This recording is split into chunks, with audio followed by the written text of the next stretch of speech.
Assalamualaikum warahmatullahi wabarakatuh. Bismillahirrahmanirrahim. Alhamdulillahirabbil alamin. Puji dan syukur kita panjatkan kehadiran Allah Subhanahu wa taala, Tuhan yang Maha Kuasa, dan Allah melimpahkan rahmat taufik dan hidayahnya sehingga kita dapat berkumpul bersama di tempat dan berakai ko. Dalam keadaan sehat walafiat, lapang dada, hati dan suci. Salawat dan salam kita kirimkan pula ke junjungan alam Nabi Gadang Muhammad sallallahu alaihi wasallam, dan Allah membawa umat manusia dari alam jahiliyah ke alam dan terang benderang, menuntun umat ke jalanan lurus sesuai ajaran Islam dan kita ani kini. Dan kami muliakan nenek mama Gadang bahasa Batuah, alim ulama dan cerdik dalam syarak, cerdik pandai dan bijaksana dalam pikiran, mendukan bang limpapeh rumah dan gadang kurang semando sarata hadirin tamu undangan yang kami hormati juga kami muliakan sedunia.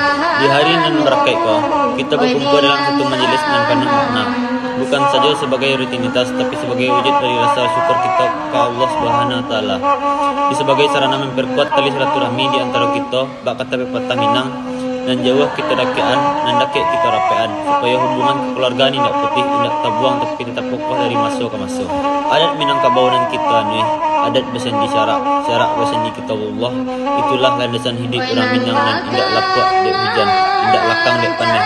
Adat dan sabana adat yang diwariskan turun temurun dek nenek moyang kita, jadi pedoman dalam bertingkah laku, kata-kata, jabat sosial di tengah-tengah masyarakat.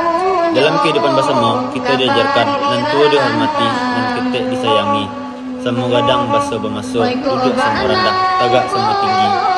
Bak pepatah lainnya, seciok bak ayam, sedan ciang bak basi. Barek sama dipikuah, ringan sama diinjang. Artinya, dalam segala hal, kita bersama-sama, saling bantu, saling tepang, tidak membialah diri sendiri, tapi bersatu padu dalam satu ikatan nagari.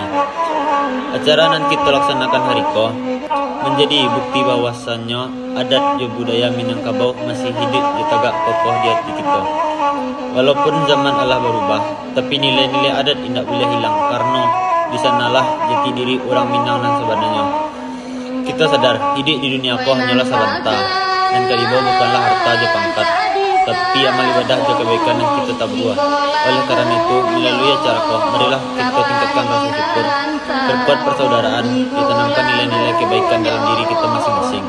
Mudah-mudahan segala yang kita rancang dilaksanakan hari ko diridhai Allah Subhanahu wa taala, diberkahi langkah kita, dilancarkan segala urusan, serta dijauhkan dari segala halangan dan rintangan. Moga-moga kebaikan yang kita tabuah hari ko menjadi amal jariah dan berlanjutan sampai ke anak cucu kita di kemudian hari. Akhir kata, kami menyadari bahwasannya dalam penyampaian ko tentu ada kekurangan dan kesalahan, bakat tapi patah, tak ada gading dan tak retak. Oleh karena itu, kami mohon maaf dan sebanyak-banyaknya. Lahir jabatin dan baik datangnya dari Allah Subhanahu wa taala dan kurang datangnya dari diri kami sendiri.